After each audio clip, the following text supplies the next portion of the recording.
আর ফাউন্ডেশনের পক্ষ থেকে আমি রাসেল আহমেদ আপনাদের সবাইকে স্বাগতম জানাচ্ছি বেসিক এইচটিএমএল এবং সিএসএস টিউটোরিয়ালের চতুর্থ পর্বে।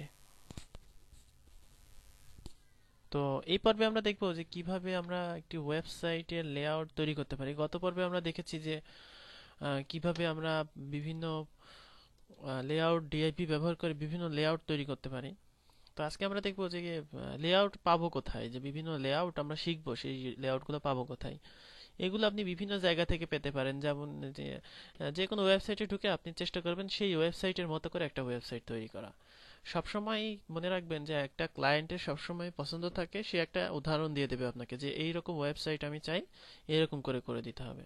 তো সেই জন্য আপনার কাছে যে ওয়েবসাইটটা দেখে ভালো মনে হবে আপনি এইচটিএমএল দিয়ে সেটাই তৈরি করার চেষ্টা করবেন। তো এছাড়াও বিভিন্ন লেআউট আপনি ডাউনলোড করতে পারবেন, যেমন আমি যদি এখানে সার্চ করি ওয়েবসাইট লেআউট আইডিয়াস, এরকম লিখে সার্চ করলাম এবং এখানে আমি ইমেজেসে ক্লিক করলাম, করলে দেখবেন যে এখানে অনেক লেআউট চলে আসবে। তো আমি আজকে বেসিক একটা লেআউট করব। এখানে আমি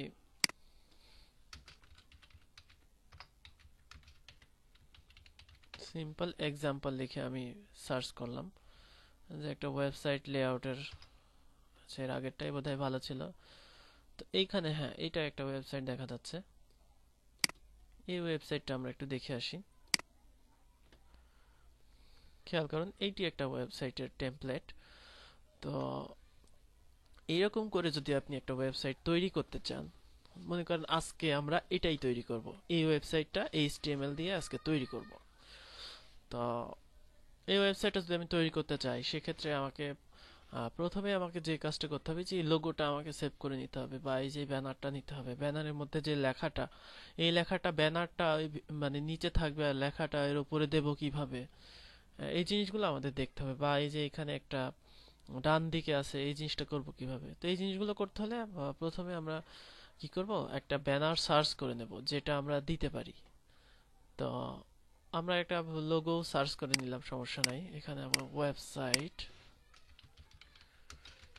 ডেন্টাল ব্যানার আমি এখানে সার্চ করি, ইমেজেস ক্লিক করলাম, করে দেখা যাচ্ছে আমি এখানে যে কোনো একটা ওয়েবসাইটের ব্যানার আমি নেব যেটাতে আমরা টেক্সট দিতে পারবো। তো আমরা এটাই নেই, হ্যাঁ এই ব্যানারটা আমরা নিতে পারি। তো এই ব্যানারটা আমরা সেভ করে নিলাম। তো নতুন প্রজেক্ট খুলবো একটা, নতুন ফোল্ডারে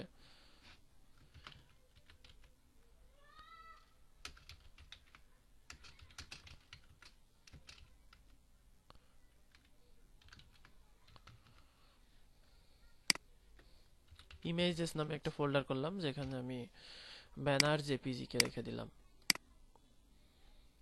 তারপরে আমি একটা ওয়েবসাইট লোগো ডেন্টাল নামে সার্চ দিলাম একটা লোগো খুঁজে পাওয়ার জন্য। যে কোনো একটা লোগো আমরা নিয়ে নেব, শুধুমাত্র এটা আমাদের প্র্যাকটিস করার জন্য। এটা অনেক বড় হয়ে গেল, যাই হোক আমরা ফটোশপ দিয়ে এটাকে ছোট করে নেব। ডেন্টাল একটা লোগো, সেভ ইমেজ অ্যাজ করে আমি লোগো জেপিজি নামে সেভ করে নিলাম। তো আমাদের লোগো হয়ে গেল, ব্যানার হয়ে গেল। তো এরপরে আমরা এই যে টেমপ্লেটটা, এই টেমপ্লেটটা তৈরি করব। খেয়াল করুন, এই টেমপ্লেটটা হচ্ছে পেজের মাঝখানে থাকবে এবং ব্যাকগ্রাউন্ডটা সাদা হবে, এবং এখানে যে অপশন যেগুলো থাকবে সেগুলো আমরা নিয়ে নেব। তো আপনার যে এখানে মেইন যে একটা ওয়েবসাইটের লেআউট, এটাকে আমরা কন্টেইনার মনে করব একটা, বা ওয়ার আপার একটা ডিআইভি মনে করব। সেই ডিআইভির মধ্যে আমাদের হেডার একটা ডিআইভি হবে, তারপর এখানে স্লাইডার একটা ডিআইভি হবে, তারপরে এখানে লেফট সাইড বার একটা ডিআইভি হবে, কন্টেন্ট একটা ডিআইভি হবে, ফুটার একটা ডিআইভি হবে। তো এটা যদি হয়, তো আমি কিভাবে তৈরি করব? তো প্রথমে আমাদের লোগোটা সাইজ করে নেই। লোগোটা অনেক বড় সাইজের ডাউনলোড করে ফেলেছি। আমি ফটোশপের লোগোটাকে ওপেন করলাম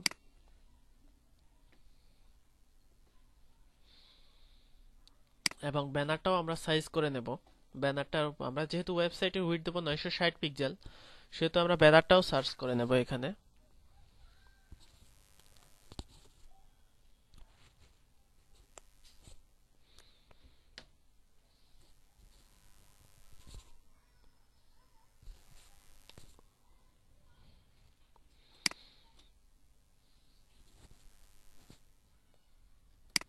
আমি লোগো এবং ব্যানারটিকে ফটোশপে ওপেন করলাম।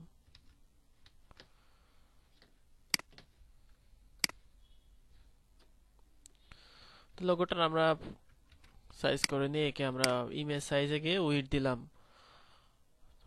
500 পিক্সেল এবং সেভ করে নিলাম এটাকে।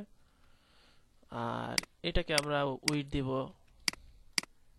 960 পিক্সেল, সেভ করে নিলাম। যা হাইট আছে সেটা থাক, সমস্যা নেই। তো এইবার আমাদের যা করতে হবে, আমাদের প্রজেক্ট যে ফাইলটা, প্রজেক্ট ফাইলে আমি একটা টেক্সট ডকুমেন্ট এবং এটা মুছে দিয়ে index.html এবং টেক্সট ডকুমেন্ট এবং এখানে স্টাইল সিএসএস নামে এটা দিলাম। এরপর আমাকে যে বেসিক কোডগুলো সেগুলো লিখতে হবে। তো আমি এগুলো আর লিখবো না, এগুলো আমি কপি করে নিয়ে আসবো।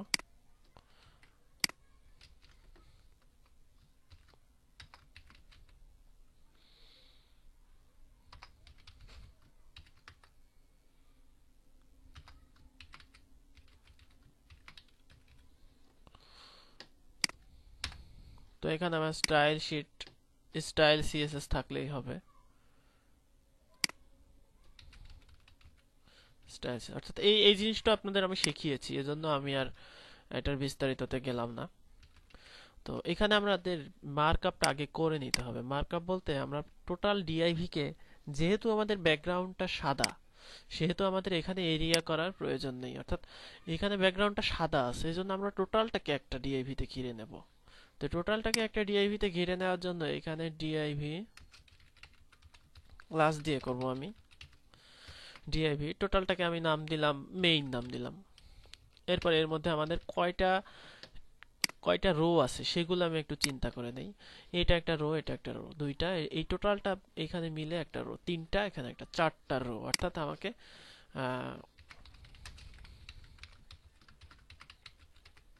চারটা আমি নিয়ে নিলাম। প্রত্যেকটা রোকে আমি একটা নাম দিলাম। একটাকে হেডার, তারপরে স্লাইডার, তারপরে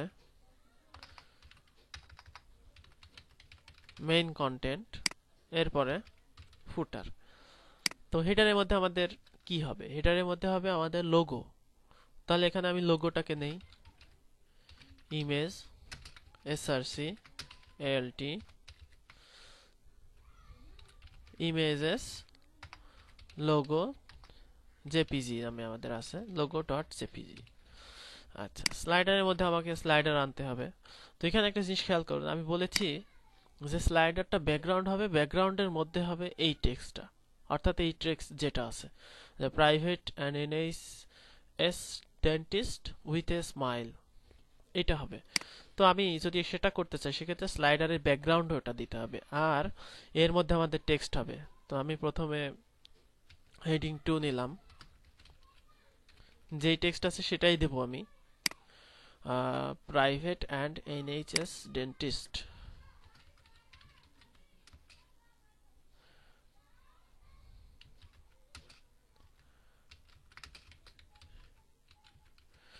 তারপরে একটু বড় হবে, সেটাকে আমরা হেডিং 1 দিলাম। সেটা হচ্ছে with a smile, with a smile. এরপরে আমি ছোট যে টেক্সটটা, সেই টেক্সটটা প্যারাগ্রাফ টেক্সট দিলাম। ওখানে লেখা আছে, আচ্ছা যাই হোক, বোঝা যাচ্ছে না, তো আমি অন্য লেখা দিয়ে দিই।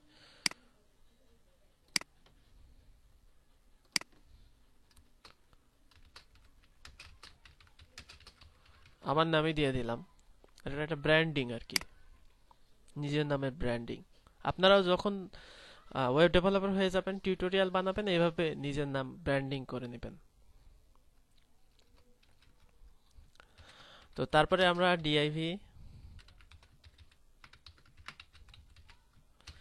ডিআইভি ক্লাস, এখানে দুটো ডিআইভি হবে, একটা হচ্ছে লেফট সাইড বার, আরেকটা হচ্ছে, তো আমরা লেফট সাইড বার না দিয়ে এখানে কন্টেন্ট এটা দেই।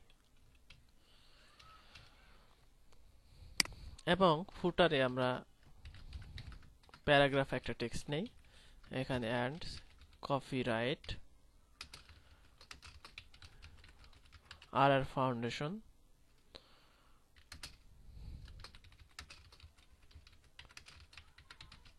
রিজার্ভড। আচ্ছা, তো কন্টেন্টে আমরা সাইড বারে আমরা একটা মেনু তৈরি করব। খেয়াল করুন এখানে কিন্তু মেনু আছে সাইড বারে, যে হোম এই সেই হাবিজাবি এই মেনুগুলো। তো আমরা মেনু তৈরি করার জন্য আপনারা জানেন ইউএলএলআই ব্যবহার হয়।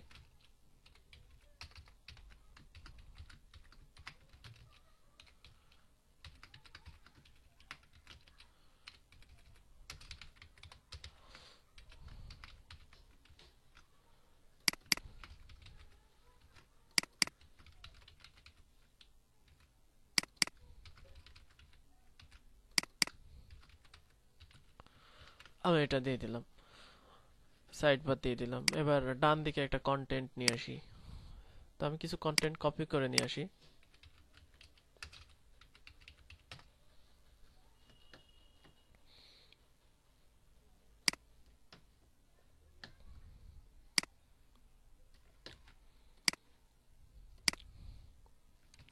তো কন্টেন্ট গুলো প্যারাগ্রাফে করে দেই, তাহলে আমাদের দেখা যাচ্ছে 2-3টা প্যারা করে দেই, তাহলে দেখতে ভালো লাগবে। বা অনেক সময় প্যারা তো লাগে, আমরা এগুলো দিয়ে দেই, প্যারা করে দেই এগুলোকে। তো প্যারাগ্রাফ ট্যাগ নিলাম, প্যারাগ্রাফ ট্যাগের অবশ্যই শেষ করতে হবে, শেষ করে দিলাম। কন্টেন্টের একটা টাইটেল দেই,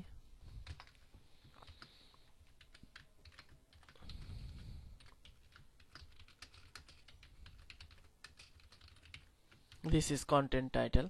তো এটা হচ্ছে আমাদের মার্কআপ। তবে মার্কআপ করার পরে আপনাদের সিএসএস করতে হবে। তবে এখানে একটা বিষয় হচ্ছে, প্রত্যেকটা ডিআইভি কে ওভারফ্লো হিডেন করে দিবেন, তাহলে ডিআইভি গুলো মানে এদিক ওদিক হবে না বা সমস্যা হবে না। কারণ কি, একটা ডিআইভি যদি কম থাকে ডাটা, তাহলে সেটা উপরের দিকে জায়গা করে দেবে। তো এইগুলো হলে সমস্যা হবে। তো সেই জন্য আমরা প্রত্যেকটা ডিআইভি কে ফিক্স করে দেবো। ফিক্স মানে এটাকে ওভারফ্লো হিডেন করে দেবো। তো প্রত্যেকটাকে ওভারফ্লো হিডেন করাটা ঝামেলাপূর্ণ। তো এই জন্য আমরা একটা কাজ করতে পারি, সেটা হচ্ছে একটা আলাদা ক্লাস নেব, সেই ক্লাসকে ওভারফ্লো হিডেন করব, তারপরে সেই ক্লাসকে আমি সব জায়গায় ব্যবহার করব। যেমন আমি ফিক্স নামে একটা ক্লাস নেই, আপনারা অন্য কিছু নামেও ক্লাস নিতে পারেন। তো প্রত্যেকটা ডিআইভি কে আমি ফিক্স করে দিলাম। তবে সতর্কতা, যেটাতে ড্রপ ডাউন মেনু হবে সেই ডিআইভি তে ফিক্স কিন্তু কাজ মানে ফিক্স নিতে হবে না, তাহলে কিন্তু ড্রপ ডাউন মেনু শো করবে না। তো এখন যেহেতু আমরা ড্রপ ডাউন মেনু করছি না, সেই জন্য আমাদের এটা দরকার নেই। তো আমি ফিক্স নিলাম। তো আমরা একটা সিএসএস ফাইল করেছি এর আগে। সিএসএস ফাইলের বেসিক যে রিসেট কোড সেটা ব্যবহার করলাম, মার্জিন 0, প্যাডিং 0। আচ্ছা, বডিতে আমি একটা ফন্ট দিয়ে দিই, বডিতে ফন্ট ফ্যামিলি এরিয়াল, বা আরো কয়েকটা ফন্ট দিবেন এখানে। Font size 14 pixel, line height আমি একটু বড় সাইজ দেই, 16 পিক্সেল দেই, লাইন হাইট 22 পিক্সেল, কালার আমি দিলাম 666, একটু হালকা ধূসর কালার দিলাম। তো এখানে আমাদের এরপরে যা করব সেটা হচ্ছে যে এই যে ক্লাসগুলো, এই ক্লাসগুলো সব আমাদের নিয়ে নিতে হবে। তো প্রথমে আমরা কি নিয়েছি, ফিক্স। তো ক্লাসগুলো কপি করার জন্য এই স্টাইল শিটে রাইট ক্লিক করলাম, করে মুভ টু আদার ভিউ করলে দুটো মানে পাশাপাশি হবে। আপনাদের যদি কোনো সময় এরকম পাশাপাশি দরকার হয়, সেক্ষেত্রে এরকম করে নিতে পারেন যে দুটো ফাইল একসাথে কাজ করা যাবে তখন। আচ্ছা, ফিক্স, তারপরে আমাদের মেইন, তারপরে এখানে আছে header, slider, main content, sidebar, তারপরে কন্টেন্ট, এরপরে আমাদের আছে ফুটার। তো এই জিনিসগুলো আমরা এখানে নিয়ে নিলাম। তো এখানে ফিক্সের আমরা যেটা করব সেটা হচ্ছে ওভারফ্লো হিডেন নিয়ে নেব। আচ্ছা, তো আমাদের মেইন যেটা, সেটাকে আমরা মাঝখানে করতে হবে এবং এটা উইডথ দিতে, অর্থাৎ মেইন যে ডিআইভিটা। এখন আমরা যদি এটাকে রান করি, রান করে বুঝতে পারবেন। এখন এটাকে আমি রান করলাম, দেখা যাচ্ছে এইরকম আসলো, কিন্তু আমি তো এরকম চাইনি, আমরা চেয়েছি কি মাঝখানে থাকবে পেজটা। তো সেটা যদি করতে চাই, এটা কিন্তু স্টাইল শিট বাদে আমাদের এইটা হলো। তো আমাদের যেটা করতে হবে সেটা হচ্ছে আহ, আমাদের এখানে মেইন যেটা সেটার weed 960 pixel, margin 0, auto, display, block, এটা করে দিলাম। তো এখন দেখুন, খেয়াল করেন এটা কিন্তু মাঝখানে চলে আসছে শুধুমাত্র মেইনকে মাঝখানে করার কারণে। আচ্ছা, আমরা এখন যেটা করব সেটা হচ্ছে আমাদের যে লেআউটটা আমরা একটু দেখি। আমাদের লেআউট হবে এইরকম, অর্থাৎ আমাদের লোগোটা ঠিক আছে, লোগোটা একটু বড় হয়ে গেছে, ছোট করে ফেলছি, সমস্যা নেই। তো স্লাইডারটা আমাদের হাইটটা দেখে আসি। এখানে খেয়াল করুন, স্লাইডারটার ফিক্সড হাইট হবে, অর্থাৎ এখানে আমরা যদি দেখি, এখানে কার্সর নিয়ে এখানে দেখলে দেখা যাবে যে এখানে একটু বড় করে স্ট্যাটাস বারে দেখা যাবে যে 960 ইন্টু 209। তো আমরা 210 দেই বা 209 দেই। তো স্লাইডারে আমরা ফিক্সড হাইট দিয়ে দেই এবং তার ব্যাকগ্রাউন্ডে এই ছবিটা দিয়ে দেই। যেমন এখানে আমরা হাইট 209 পিক্সেল, উইডথ 960 পিক্সেল, এটা না দিলেও হবে, তারপর দিয়ে রাখলাম যেহেতু উইডথটা আমাদের মেইন থেকেই আসছে। এবং ব্যাকগ্রাউন্ড দেওয়ার ক্ষেত্রে এখানে একটু খেয়াল করুন, ইউআরএল কোনো স্পেস হবে না কিন্তু এখানে ইউআরএল এর মধ্যে, এবং ইউআরএল এর পরে থার্ড ব্র্যাকেট শুরু শেষ এটাকেও কোনো স্পেস দেবেন না, অর্থাৎ আপনি যদি এখানে স্পেস দেন কাজ করবে না। এর ভিতরে যে আমরা লিখব আমাদের ইমেজের লোকেশন, অর্থাৎ ইমেজেস ব্যানার জেপিজি, এবং আমরা চাচ্ছি না ব্যানারটা রিপিট হোক, এজন্য নো রিপিট দিলে এখন আমি যদি এখানে রিফ্রেশ করি দেখা যাবে যে আমাদের ব্যানারটা চলে আসছে এবং এই যে টেক্সটগুলো চলে আসছে।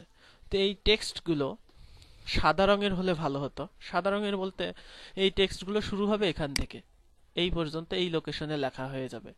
এবং এখানে যেমন আছে তেমন করব না, আমরা এখানে যেহেতু অন্য ইমেজ ব্যবহার করা আছে, এবং এর মাঝখানের যে কালারটা অন্যরকম হবে, ওপরে এই দুইটা সাদা হোক, এবং এই কালারটা অন্তত বড় হবে। তো সেটা যদি করতে চাই সেক্ষেত্রে আমাকে অর্থাৎ আমরা বড় করতে চাচ্ছি এইটাকে, তো এটাকে হেডিং 1 করে দেই, আলাদা ডিআইভি। তো তাহলে আমাকে এটাকে সিলেক্ট করলে স্লাইডার হেডিং 2, এটাকে সিলেক্ট করতে চাইলে স্লাইডার হেডিং 1, এই পি কে সিলেক্ট করতে চাইলে স্লাইডার পি। তাহলে আমরা এখানে নিয়ে নেই স্লাইডার H1 একটা, স্লাইডার H2 একটা, স্লাইডার পি একটা। তাহলে হেডিং 1 কে আমি এখানে কালার দেব। তো তার আগে আমরা এই তিনটাকে আলাদা করে ঘিরে নেব আলাদা একটা ডিআইভি দিয়ে, যাতে এটাকে আমরা মুভ করাতে পারি। তো সেই জন্য আমরা এখানে আলাদা ডিআইভি ক্লাস ডিআইভি, এবং এই ডিআইভিটাকে আমরা নিচে নিয়ে আসি যাতে এটাকে নিয়ে নেওয়া যায়। তো এই ক্লাসটার আমরা আলাদা একটা নাম দেব, সেটা হচ্ছে স্লাইডার টেক্সট নাম দিলাম। এবং আমরা এখানে কি করব, স্লাইডার টেক্সট নামে একটা দেবেন। তো এখন আমরা এটাকে স্লাইডার টেক্সট হেডিং 2 নামে সিলেক্ট করতে পারি, যদিও এটা সিলেক্ট করলেও হবে। তো আমরা ওইটাই দেই, কাছেরটা থেকে দেই, যাতে পরবর্তীতে আমাদের স্লাইডারে অন্য টেক্সট যুক্ত করা লাগবে সেটা সমস্যা না করে। তো এখন আমরা রিফ্রেশ করলাম। তো এরপরে আমরা যদি ফায়ারবাগ দিয়ে এটাকে দেখি যে কোন অবস্থানে আনলে আমাদের ভালো হতো, কালারটা কেমন করলে ভালো হতো, ফায়ারবাগ ব্যবহার করার নিয়ম আবারও বলে দিই। এই যে অপশনে আপনি চাইলে আপনি যে এখান থেকেও টুলবার এনে এখান থেকেও করতে পারেন। তো আমরা এখান থেকে সিম্পলি রাইট ক্লিক করে inspect element with Firebug select করলে এখানে আপনাকে বাম পাশে দেখাবে আপনার এইচটিএমএল, ডান পাশে দেখাবে সিএসএস। আপনি চাইলে এখান থেকে কোড লিখতে পারবেন।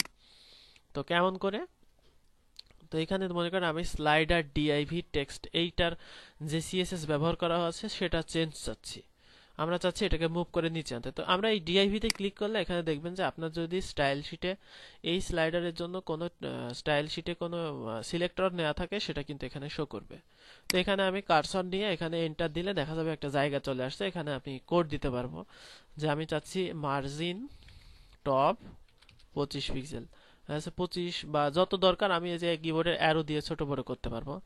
আর আমি চাচ্ছি মার্জিন লেফট 50 পিক্সেল চাচ্ছি, সেক্ষেত্রে আমি এখান থেকে আরো এখান থেকে উপরে নিচে নিয়ে আসব। তো এখানে আমি চাচ্ছি এখন কালারটা সাদা হবে, সেক্ষেত্রে কালার আমি সাদা নিয়ে নিলাম। এখান থেকে দেখুন কালারটা সাদা নিয়ে নিলাম। আমি চাচ্ছি লাইন হাইটটা একটু বেশি হোক, লাইন হাইট 25 পিক্সেল, 30 35 পিক্সেল নিলাম। তো লাইন হাইট বাড়ানোর কারণে আমার এটা একটু টপে একটু কমালে হচ্ছে। অর্থাৎ আমাদের এই পজিশনে নিলেও হচ্ছে। তো এইভাবে আমরা মানে ফায়ারবাগ দিয়ে খুব সহজেই দেখে নিলাম যে কোথায় থেকে নিলে আমার সুবিধা হচ্ছে। তো এখন আমি এটাকে ব্লক করেও কপি করে নিয়ে যেতে পারি, আবার চাইলে আপনি এইখানে রাইট ক্লিক করে কপি স্টাইল ডিক্লারেশনে ক্লিক করলে আপনার শুধুমাত্র স্টাইল শিটের প্যারামিটারগুলো কপি হবে, আর যদি কপি রুল করেন সেক্ষেত্রে এই মানে সিলেক্টর সহ কপি হবে। তো আমি কপি স্টাইল ডিক্লারেশন ক্লিক করলাম, করার পরে এবার আমি আমার যেখানে দরকার এইখানে আমি পেস্ট করে দিলাম, দিয়ে সেভ করলাম। এরপরে যদি আমি রিফ্রেশ করি দেখা যাবে যে আমার এটা কিন্তু এখানে থেকে গেছে। তো আমি চাচ্ছি এইটা নীল কালার হোক, সেক্ষেত্রে নীল কালারটা এইটা হবে। তো কালার কোড পাওয়ার জন্য পিক্সি ব্যবহার করবেন আপনারা। পিক্সি হচ্ছে একটা সফটওয়্যার যেটা দিয়ে খুব সহজে আপনি কালার কোড পেতে পারেন। পিক্সি হচ্ছে netriware.com থেকে ডাউনলোড করে নেবেন। সফটওয়্যারটার নাম হচ্ছে PIXIE, লিখে গুগলে সার্চ করবেন। তো আমরা চাচ্ছি এই কালার হবে, তো এই কালারটা আমি কপি করে নিলাম। তো আমরা চাচ্ছি হেডিং 1 এর কালার হবে এইটা। তো এখন যদি রিফ্রেশ করা যায় দেখা যাবে যে কালার এটা হয়ে গেছে, এবং এটাকে আমরা একটু বড় করে দিই। Font size 25 pixel. Font size বাড়ানোর কারণে আমি একটু লাইন হাইট বাড়াতে হবে আমাদের। এই সমান করে দেই, লাইন হাইট বাড়িয়ে দেই। লাইন হাইট আমরা 45 পিক্সেল লাইন হাইট দিলাম। তো একইভাবে আমি এটা কপি করে নিলাম। সিএসএস লাইন নম্বর 11-তে আমাকে এখানে পেস্ট করে দিতে হবে, অর্থাৎ এখানে যা আছে এটা মুছে আমি এটা পেস্ট করে দিলাম। দিলে দেখা যাবে যে আমাদের এটা কিন্তু থেকে গেছে। অর্থাৎ আপনারা শিখলেন যে কিভাবে একটা ডিআইভির মধ্যে ব্যাকগ্রাউন্ডটা নিয়ে তার উপরে লেখালেখি করতে হয়। অর্থাৎ মেইন যে ডিআইভি সেটাকে ব্যাকগ্রাউন্ড দেবেন, তার মধ্যে আরেকটা ডিআইভি নিয়ে আপনি টেক্সট দেবেন, তাহলে ওটাও থাকবে, এটার উপরে এটা চলে আসবে। আচ্ছা, এরপরে আমাদের পালা হচ্ছে এখানে খেয়াল করুন, এইখানে আমাদের যে মেনুটার ব্যাকগ্রাউন্ডটা অর্থাৎ সাইড বারের ব্যাকগ্রাউন্ড হবে এটা।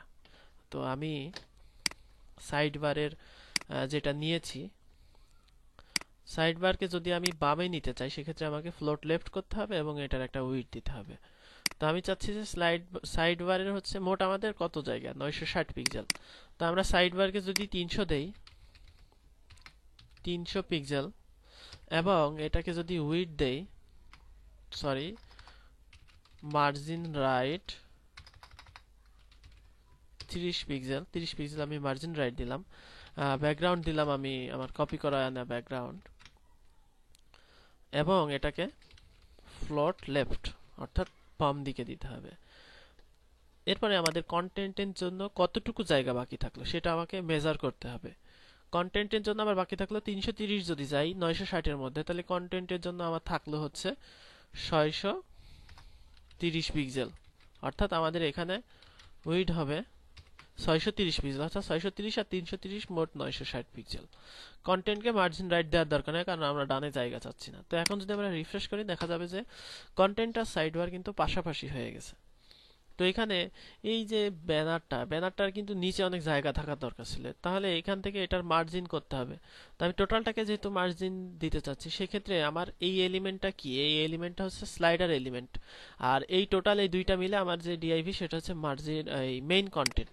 তাহলে আমি চাই এখানে যদি স্লাইডারে মার্জিন বটম দেই 20 পিক্সেল সেটাও হবে, আবার মেইন কন্টেন্টকে যদি মার্জিন টপ দেই সেটাও হবে। যেমন এখানে যদি মার্জিন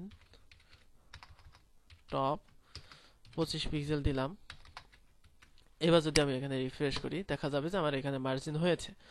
আবার আমি এখানে মার্জিন টপ দিলাম না, যদি আমি স্লাইডারকে এখানে আরেকটা সেমিকোলন দিয়ে মার্জিন বটম 25 পিক্সেল দেই, সেই ক্ষেত্রে খেয়াল করুন এখানে কিন্তু একই রেজাল্ট, সেম রেজাল্ট, অর্থাৎ একই ব্যাপার। তো এরপরে আমাদের এই যে এখানে ঠিক করতে হবে যে এখানে মেনুগুলো সুন্দর হবে এবং এটাকে প্যাডিং দিতে হবে। তো আমি যদি উইডথ ঠিক রেখে প্যাডিং দিতে চাই, দেখা যাচ্ছে সাইড বারকে টোটালি প্যাডিং দিতে চাচ্ছি, সেক্ষেত্রে আমি এখানে প্যাডিং দেখা যাচ্ছে 20 পিক্সেল যদি দেই, সেক্ষেত্রে এখন রিফ্রেশ করলে দেখা যাবে যে একটা নিচে চলে আসছে, কারণ এখানে যে প্যাডিং দিয়েছি 20 পিক্সেল বেড়ে গেছে, আমার টোটাল জায়গা 980 হয়ে গেছে। তো যেহেতু এখানে প্যাডিং দিয়েছি উইডথ আছে, সেহেতু আমাকে উইডথ 40 পিক্সেল কমাতে হবে, অর্থাৎ 260 পিক্সেল হবে। তখন 300 থেকে প্যাডিং 20-20-40 কমালে 260 পিক্সেল। এখন কিন্তু রিফ্রেশ করলে দেখা যাবে যে আমাদের ঠিক আছে।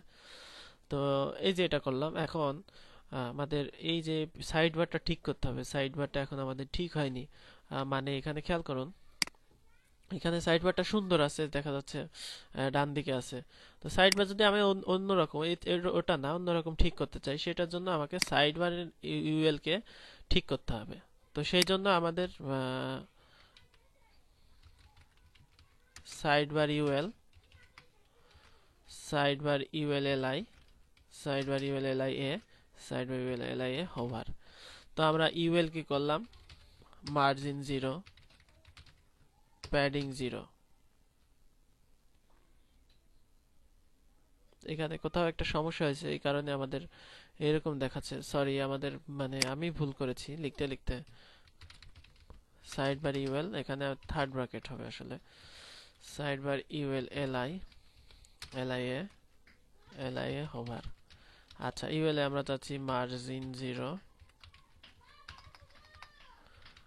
Padding 0, list style none. তারপর এখানে এলআই আমরা চাচ্ছি যে একটু প্যাডিং হোক, প্যাডিং 5 পিক্সেল, এবং এটাকে আমরা বর্ডার বটম দেই 1 পিক্সেল সলিড এবং একটা হালকা কালার দিয়ে দেই। এবং এলআই কে টেক্সট ডেকোরেশন নান, মানে ডিফল্ট ভাবে আসা আন্ডারলাইন কে মুছে দিলাম। আমরা এখানে কালার দিলাম, একটা কালার দিলাম। এখন যদি আমি রিফ্রেশ করি দেখা যাবে যে আমাদের এই যে সাইড বারটা সুন্দর হয়ে গেছে। অর্থাৎ আমি এখানে কি করেছি, এখানে করেছি হচ্ছে প্রথমে ইউএল কে যে লিস্ট ছিল সেটা মুছে দিলাম, এলআই কে একটা নিচে বর্ডার দিলাম। তারপরে যেটা করলাম সেটা হচ্ছে আমরা এর একটা কালার দিয়ে দিলাম, যাতে ও ডিফল্ট ভাবে আসা কালার না হয়। এখন আপনি চাইলে এর হোভারে একটা কালার দিতে পারেন। দেখা যাচ্ছে হোভারে আমি একটা গাঢ় কালার দিলাম। তাহলে খেয়াল করবেন যে আমরা হোভারে যদি কালার দেই, সেক্ষেত্রে এখন রিফ্রেশ করলে এই যে এর উপরে কার্সার নিলে দেখবেন যে এটা একটু গাঢ় হয়ে যাচ্ছে, মানে ওই কালারটা। তাহলে বোঝা যাবে আমি ওইটার উপর কার্সার নিয়েছি। ঠিক আছে, এইভাবে এই জিনিসগুলো ঠিক করতে হয়।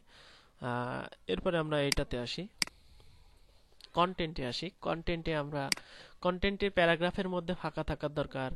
তারপরে কন্টেন্টে যে হেডিং 2 ব্যবহার করেছি সেটার মধ্যে নিচে জায়গা থাকা দরকার। যেমন কন্টেন্ট হেডিং 2 কে আমি দিলাম মার্জিন বটম 15 পিক্সেল এবং ফন্ট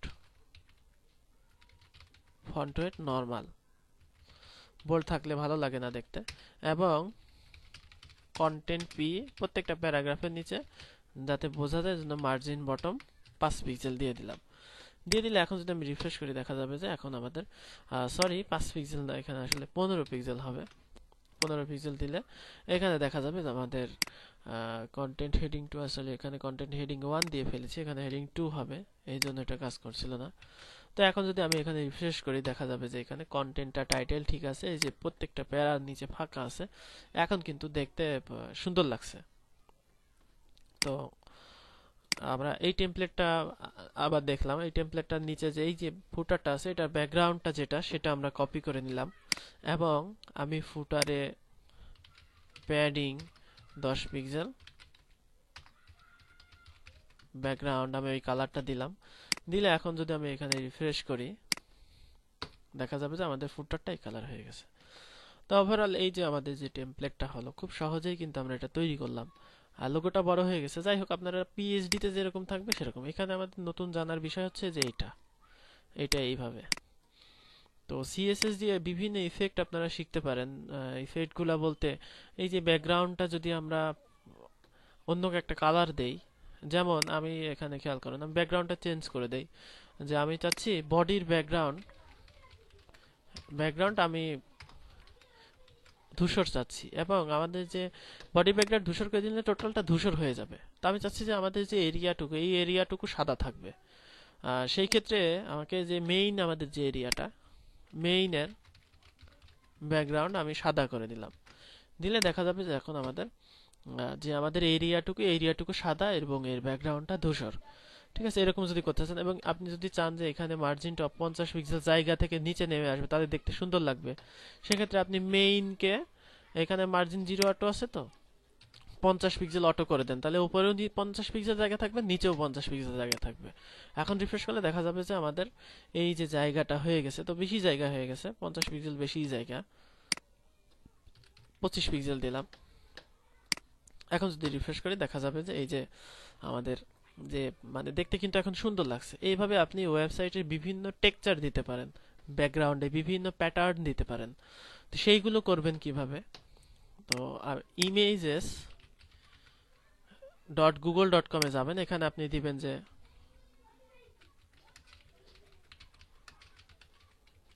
ওয়েবসাইট প্যাটার্ন ডাউনলোড লেখা দরকার নেই, প্যাটার্নস লিখলে এখানে এবার আপনি ইমেজেসে যাবেন। যাওয়ার পর এখানে দেখবেন যে বিভিন্ন প্রকারের প্যাটার্ন পাওয়া যাবে। এই প্যাটার্নগুলো আপনি ব্যবহার করতে পারবেন। তো কিভাবে ব্যবহার করবেন? মনে করেন আমি চুজ করলাম এই যে এইটা, আহ, এটা তো অনেক মানে প্যাটার্নগুলো হালকা হলে ভালো হয়। তো এটা যদি আমি নিতে চাই সেক্ষেত্রে এখন ফুল সাইজ ইমেজ করলাম, করে এই প্যাটার্নটা আমি পেলাম। এরপরে আমি যদি এটাকে সেভ ইমেজ অ্যাজ আমার প্রজেক্ট ফাইলে প্যাটার্ন, এখানে আমি বিজি জেপিজি নামে সেভ করলাম।